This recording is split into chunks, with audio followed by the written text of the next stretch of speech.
All right, we'll be back from the break and we continue with more business today. Now we head to West Nile, which is a potential market for Uganda's economy. In a concerted effort to address unemployment and foster economic growth, the West Nile region has taken significant steps towards empowering its youth by encouraging investments in commercial agriculture and agro-processing. This strategic move aims to capitalize on the region's agricultural potential while equipping young people with the necessary skills and resources to become successful entrepreneurs in the agricultural sector. Naomi Mutumba reports. The West Nile region is emerging as a potential agricultural powerhouse with the capacity to not only feed the nation but also meet food demands of neighboring countries such as South Sudan and the Democratic Republic of Congo. This agricultural potential is further bolstered by the active participation of the region's youth, who account for a staggering 84% of the population engaged in agriculture. Critical mass as factors of production that we do have is the land. We have available land, which is very fertile from all the corners of West Nile. When you're from Zombo to Yumbe to the Madi sub-region, the land is available. And the land has not really been disaggregated into small portions. We still have chunks of land. We still have, as an opportunity, the labor force. The numbers of people, when the statistics say that 72% of Ugandans are still engaged in agriculture, but in West Nile that would go close to 80%. In my own constituency, stakeholders in the agriculture sector are intensifying their efforts to target and empower youth and women by equipping them with essential knowledge and skills in agro-processing with the aim of tapping into the market economy. Recognizing the untapped potential of these demographics, various initiatives have been launched to provide them with the necessary resources and opportunities to thrive as entrepreneurs in the agricultural value chain.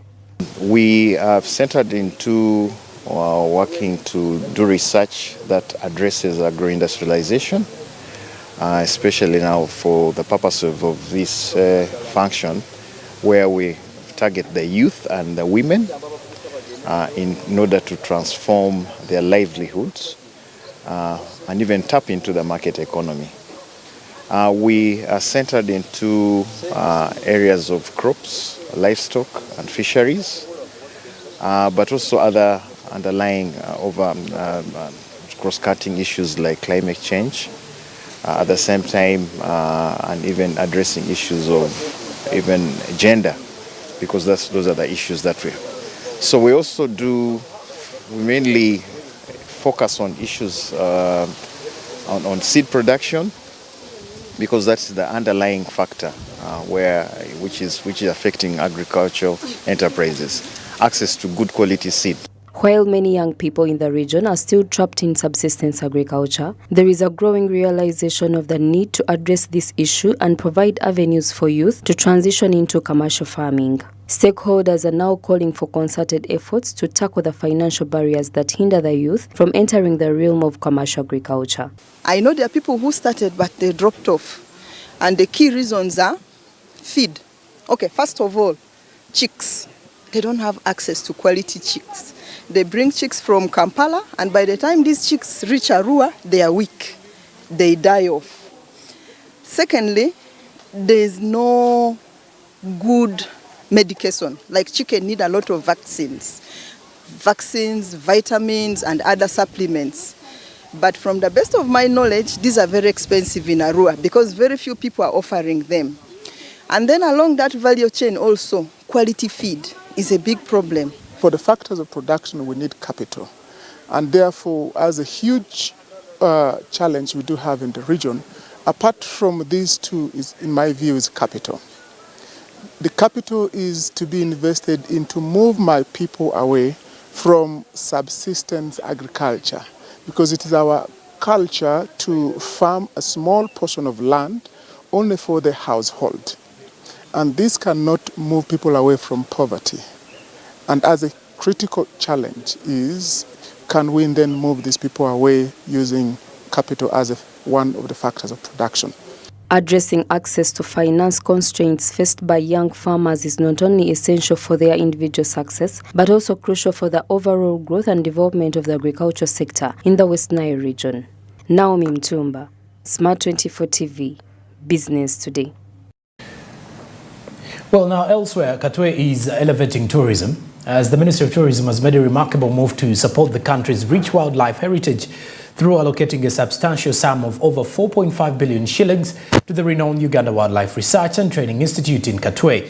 This investment demonstrates a clear commitment to promoting a sustainable tourism and protecting Uganda's diverse ecosystem. We have details. Following formulation of wildlife policy in 1994 and subsequent enactment of wildlife in 1996, Uganda's National Parks and Game Department were emerged to form Uganda Wildlife Authority. Recognizing invaluable contributions of Uganda Wildlife Research and Training Institute located in scenic town of Katwe, Ministry of Tourism has taken a proactive step of allocating over 4.5 billion shillings to boost its capabilities and facilitate further advancements. Here they are going to do across, they are going to do a state-of-the-art, 3 laboratories, an administration block, a conference center, and it's going to take around $4.5 million to develop this institute into a much better institute with better infrastructure. If you look at most of these structures, they are being affected by the high concentration of salt downwards, and that's why. One of primary areas to benefit from this funding is enhancement of the Institute's research capabilities. With allocated resources, Uganda Wildlife Research and Training Institute will be able to procure state-of-art scientific equipment and tools necessary for conducting cutting-edge research. According to John Bosco Kananura, Mayor Katwe Town Council, investing in research is a must to study critical conservation needs and develop innovative strategies to protect endangered species and people. I've always heard about this law of compensation, but we have not seen it forthcoming. As I talk about the 1.5 months ago, having lost members of the community, we have tried to engage UA, but the engagement is still mysterious until it comes to reality. Recognizing need for improved infrastructure, the allocated funds will be utilized to upgrade existing facilities. This includes modernizing laboratories and creating specialized research centers. According to Baluk Robert, the institute principal, such infrastructure enhancements will ensure a conducive learning and research environment, attracting more tourists and benefiting the public. All that we need for moving this institution, if we are to harness from the research and local people benefit out of it, we really need more funding to see that our master plan is really covered. We have partnered with many other research institutions, regionally, internationally, and the main reason is to bring them together. When the researchers come here, we do research together. First of all, they will not come with the food. They will not carry their houses from the US or from Tanzania. The investment will empower the institute to make greater strides in protecting endangered species, preserving natural habitats, and educating future generations about the importance of wildlife conservation. Kate Namgera, Smart 24 TV, Business Today. Right now, our focus stands to the expansion of the China-Africa relations. The third China-Africa Economic and Trade Expo on the theme of common development for a shared future concluded in Changsha City with $10.3 billion worth of projects signed.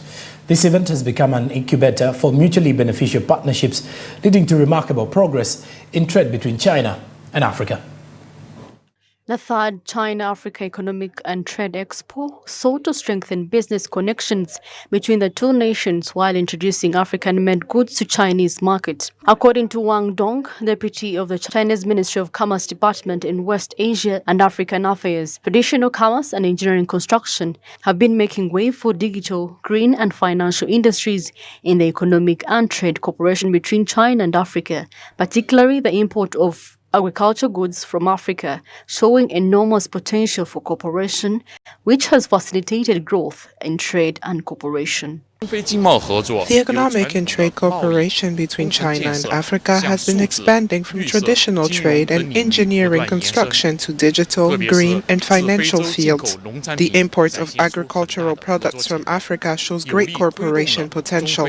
The four-day event has attracted over 100,000 visitors and resulted in 74 cooperative projects, a first in the Expo's 5-year history, according to statistics from the organizing committee. The African visitors claimed the Chinese market had much to offer their businesses and population. Very good to deal with because they're very proactive and they want to do business. We can transfer the skill from China to Mozambique for Africa in general.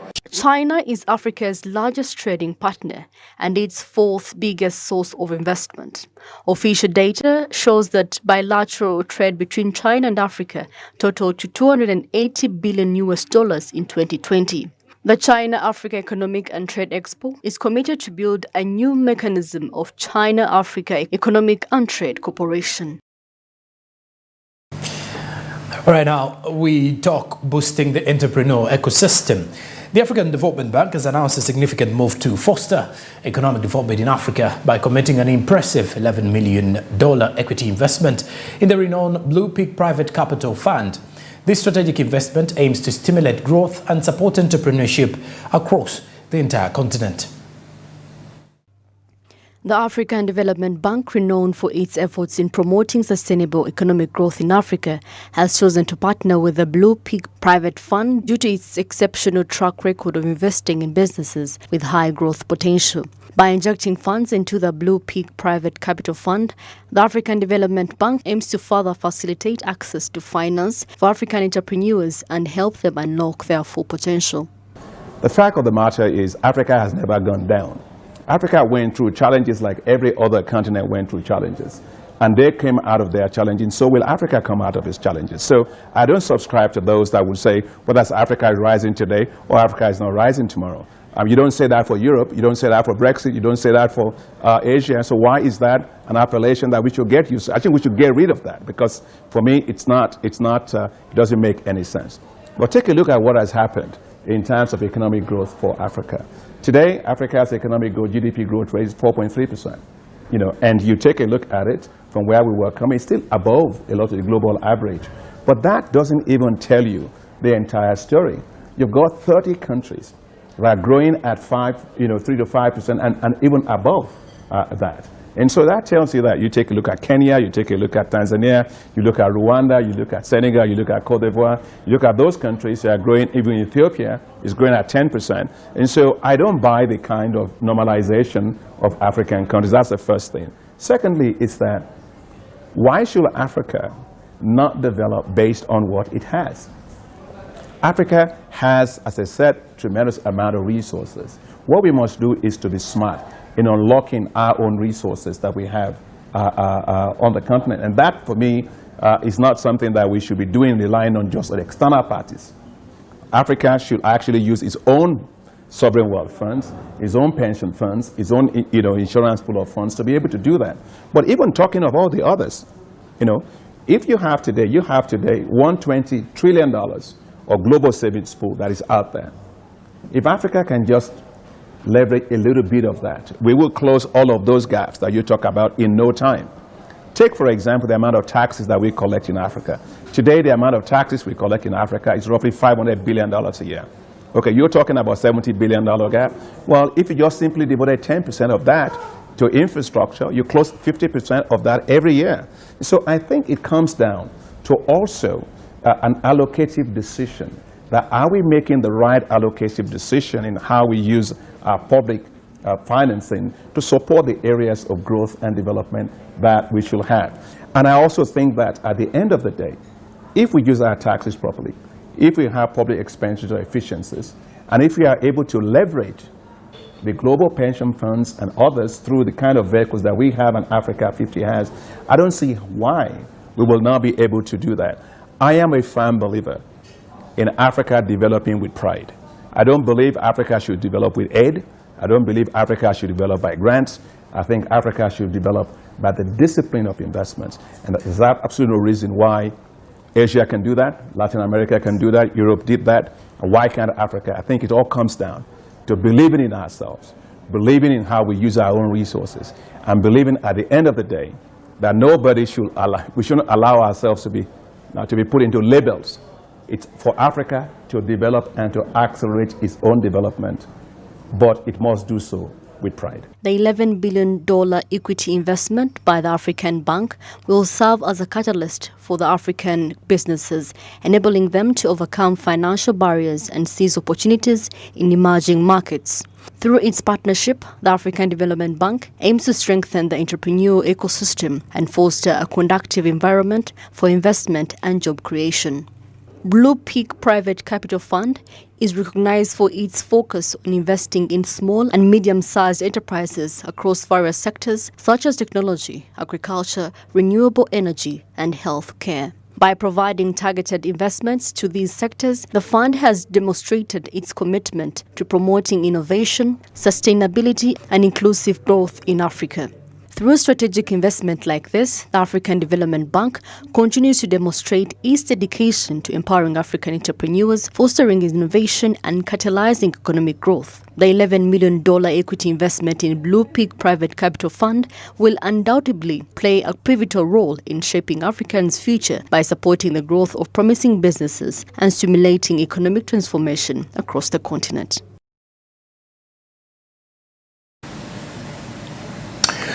All right, now that brings us to the end of business today, but first let's have a recap of our top stories. In the headlines tonight, Bank of Uganda, Uganda Bureau of Statistics, the Uganda Investment Authority have unveiled the Private Sector Investment Survey for 2023. The Permanent Secretary Ditches Committee, the Permanent Secretary Ms. Geraldine Sali, fails to meet the committee today after being summoned. And also, we look at the downsizing public service. Labour Ministry needs to be matched to meet the international standards.